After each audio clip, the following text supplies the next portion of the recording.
Who's the weakest Avenger?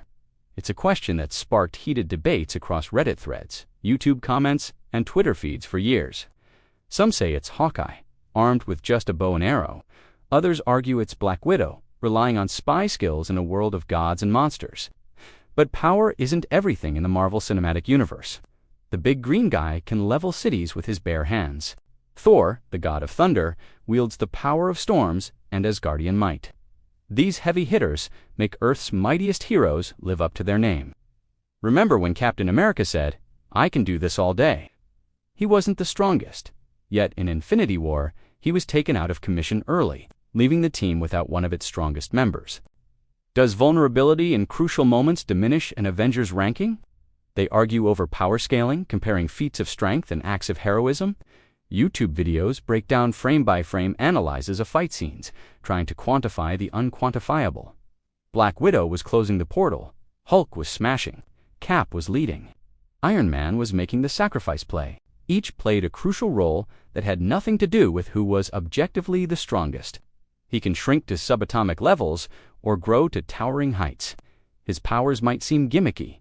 Maybe we should be asking who brings the most to the team. Or was she the strongest because she was willing to give everything? Who steps up when it matters most? Who's willing to lay it all on the line for the greater good? But they've all stood tall when it mattered most. Sometimes it's the wisdom to know when to fight and when to stand down. They're a team. Each member brings something unique to the table. It's their combined strength, their ability to work together, that makes them Earth's mightiest heroes. That's what the Avengers are all about. Not just power, but potential. Because when the chips are down and the world is on the line, every single one of them has proven they have what it takes to be a hero. And in the end, isn't that what truly counts? The potential to be more than the sum of their parts, the potential to inspire hope in a world that desperately needs it. Remember this. In a world of gods and monsters, of aliens and robots, it takes all kinds of heroes to save the day. And sometimes, the one you least expect might just be the one who makes all the difference. What makes them heroes? Because in the end, that's what truly matters. Master of the mystic arts, keeper of the time stone. His powers are vast, but often enigmatic. In Infinity War, he saw millions of possible futures, choosing the one path to victory. But that path involved losing half the universe for 5 years. How do we measure the strength of someone who plays such a long game? But they've been crucial in missions where brute force alone wouldn't cut it. It's all about how you use what you've got. Is an Avengers worth measured by their maximum potential or their actual contributions? He wasn't the strongest Avenger, but in that moment, he was exactly what the world needed, a hero willing to make the ultimate sacrifice. Hawkeye might not be able to go toe-to-toe with Thanos, but his leadership and tactical skills have saved the day more than once. Black Widow's espionage expertise has been the linchpin of countless missions, but his unwavering spirit made him a cornerstone of the team. Then there's Tony Stark, a genius in a tin can. It's about being a hero. It's about standing up when the odds are stacked against you. It's about doing whatever it takes to protect the world, no matter the cost. Outsmarting threats that could crush him like a bug. It's not always about who can punch the hardest. But let's be real, some Avengers pack more of a punch than others. Take the Hulk, for instance, potentially one of the most powerful beings in the MCU. But power isn't everything. Nick Fury once described her as a nuclear option. Unstable, dangerous.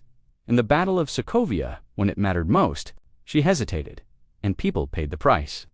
Yet raw power doesn't always translate to effectiveness. Look at Ant-Man. Speaking of using what you've got, let's talk about Wanda Maximoff, the Scarlet Witch. We have powerhouses like Captain Marvel. She can fly through space, absorb energy, and dish out photon blasts that could probably take down small planets. But she's often off-world. Dealing with cosmic threats, does her absence from earthbound conflicts make her less valuable to the team? This is where the debate gets interesting. On the flip side, the Vision, an android with the Mind Stone embedded in his forehead, possessed incredible power and intellect. Let's not forget about Doctor Strange. The debate rages on, with fans dissecting every battle, every moment of triumph or failure. But here's the thing.